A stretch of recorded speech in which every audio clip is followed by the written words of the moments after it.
Big deal. That's great. If somebody doesn't play well, it's great. Like we got Carolina tonight against Pitt. Pitt doesn't guard the three, they're in trouble. So in their losses, they're not guarding the three. That's the story. Carolina, here's the fact. They don't get second chance opportunities and they don't get points off their turnovers. That's what I will talk up. I only did this thing for 33 years. Right? I'm going to tell people, you know what? I might not be smart as the guy sitting on his couch eating a pizza and drinking a beer. Right? But I'm going to tell from my experiences of doing what I've done basically my whole adult life. I know I didn't recruit, which I did, Steph Curry, but that's another story. And I know that, we only made the NCAA tournament this many times. And I know Duke beat me 1,000 times. And I beat him 3 times, but Duke beats everyone 1,000 times. So you can sling any words and comments about. I don't care.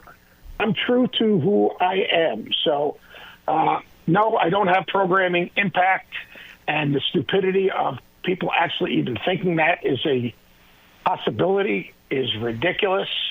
And life is good. I'm sorry.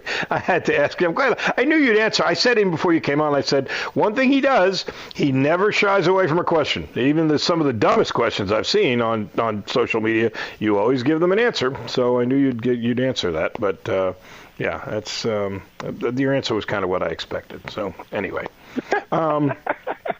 Let us go through. I didn't curse. There are people on our network that can curse. I didn't curse. I just told yes, that's what we try to do. That's all you can do. Our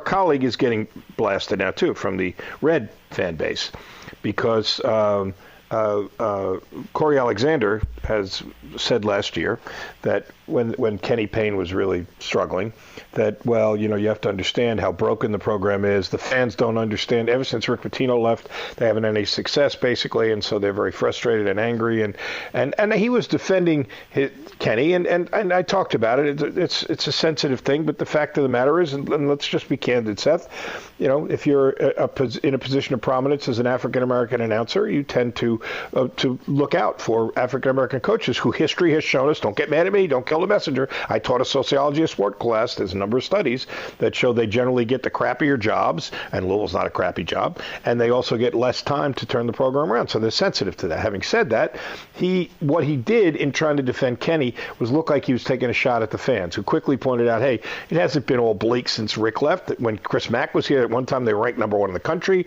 and that's ridiculous to assume that. And now you see the program really wasn't broken. It may have been bruised a little bit, but you see how quickly they got back going in the right direction. But he got bashed around a little bit because it looked like, in defending Kenny, he was taking a shot. We're always in that. Bobby, you know that. We're always in this situation. Here's the deal. I thought Kenny Payne was going to be a great choice. I thought he had great love for the university. I've seen him in practice at Kentucky. He has great connection with with players. He had some NBA experience. He has great recruiting contacts. It didn't work out. I thought that with everything that was going on and the turmoil and the lawsuits and everything else, bring a guy in that's one of your own. To this day, I thought that made common sense. He had blood equity in the program, plain and simple. He worked at Kentucky. Well, you know what? Rick Pitino did too. Yeah, no, that wasn't it. But as Pat Kelsey always tells us, let's stop looking back. Let's look forward. So let's look forward. And so, is some of it though? Really, they're going through the same thing that Kentucky went through. They had to bring in a whole new cast of players, and they're off to a great start. But the country seems a little bit slower to come to the party with Louisville. Is that a reflection of how the ACC got face planted against the SEC, or that they have been down for a while and the SEC is? Kentucky certainly hasn't been down, even though they went through a change. Or is it just a matter of they struggled a little bit early? Not really struggled, but they certainly are a lot more impressive the way they're playing now. What do you make of the people's reaction, if you will, to Louisville right now? I think it's been phenomenal. I talk about them every single time that they play. Now, they got a big game tonight, but I think that they're terrific. The last 9 games, if you look at what John Henry's done, and you look at I mean, Ray Smith knocking down every shot. You look at the development of James Scott. You look at the efficiency offensively, the passion they played with defensively. The wins, obviously we wish that Indiana held up a little bit better, but the wins they've gotten, what I call program wins, to me, I don't know, we talk about him all the time. I talk about Pat all the time. I mean, the energy that he's brought to the program, like the Yum is a problem for people now. But, like even non-conference, like the West Virginia win, I don't know if it's going to hold up, but, that's a quality win. The Indiana win, that's a quality win, So they've done what they've had to do. They've beaten teams they have to beat in the ACC. Look, the ACC is not as good as it's been. It's not the SEC. Carolina's not Carolina. Louisville's turning back into Louisville. Carolina has struggled. That's just a fact. Florida State's not as good. Virginia's not as good. Clemson is good. Duke is terrific, but the opportunities to get quad one wins are few and far between. And there are more opportunities, if you don't play well, to get a quad two or quad three loss. And that's hurting Louisville in a big picture. But, you can't deny how they're playing. To me, it's how they're playing. They shoot the three. They share the basketball. They can turn you over some. Their defensive rebounding is ridiculous for an undersized team. Yeah, I agree with. Great matchups. They get to the free throw line. So, all those things, are and they're developing players. James Scott's a totally different player from where he was to where he is right now. Not even close. Yeah, it's true. It's a great story, and they're fun to watch. They play together. They like to share the ball. It's a happy. Yeah, there's a certain joy to the way they play. Yeah, Chucky's played great. Chucky's been perfect, and quite honestly, it's funny. Chucky leaves, AJ Storr leaves. Chucky's had a great situation. They just sort of struggled, and Wisconsin keeps on winning. Yeah, they really do tip your hat to the program's continuity there. It's like we just plug in new guys. We're good. Greg Gard's unbelievable. Yeah, he really is. He's done it. He's unbelievable. He does, and they're playing differently. They're playing fast. They're playing 5 out. They're shooting more threes. They're a little more athletic. They're fun to watch. Speaking of coaches, what do you think? There's 2 very high-profile jobs open in the ACC with Virginia and Miami. What kind of coach do you think comes there? An accomplished Power 5 coach from another league, another conference, perhaps? Or how desirable are those jobs given everything? Virginia's got to get their NIL money up. There's no doubt about that. I think that makes it a more desirable job. I think Miami is a niche job, but a good job. It's you're not going to put you don't have the greatest home court unless you get really good. That's just the way it is. You have players in the state, which is important. It's a destination place. I think you can do a really good job, recruiting internationally, which is really good. I think that's you got to figure out every place you've been, I don't care where you coach. You got to figure out how you're going to win in that environment. How are you going to win in that environment? So, I figured out how to win at Long Beach State. We were going to recruit the hell out of the state. We were going to play a certain style of basketball. We redshirted every single guy but Lucius Harris for 9 years. That's what we want. It took me too long to figure out how to win South Florida.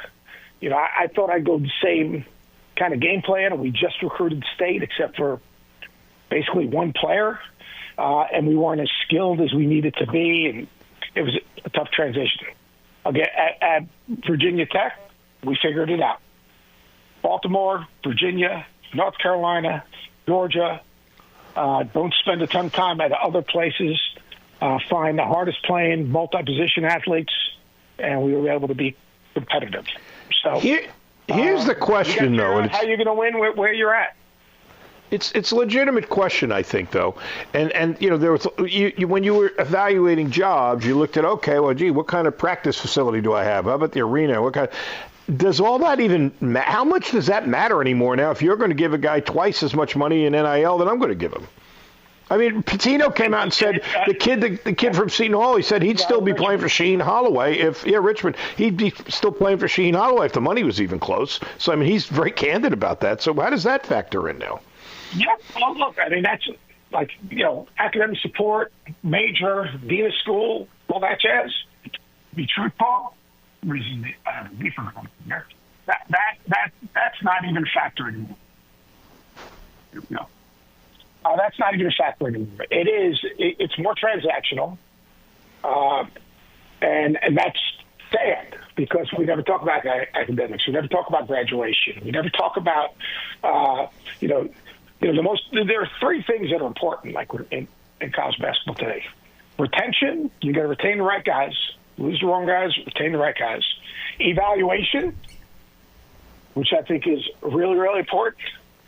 And the culture of your locker room. Yeah. Because you're only as good as your locker room. Those three things are pivotal. Pivotal in business, in coaching, and everything else. So, like, if you don't have a good locker room, you're dead.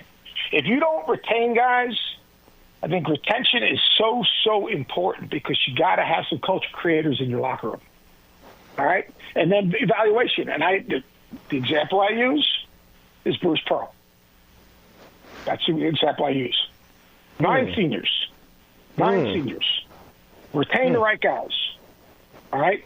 Locker room's a little goofy now with the kid, the kid that, walked off the bench and all that. Yeah. The same kid that had the incident on the plane. And he deals with it. He deals with it. And he's really good at that kind of stuff. Probably, better at that. He has a really good way of connecting. But, he retained Thad Baker-Mazzara.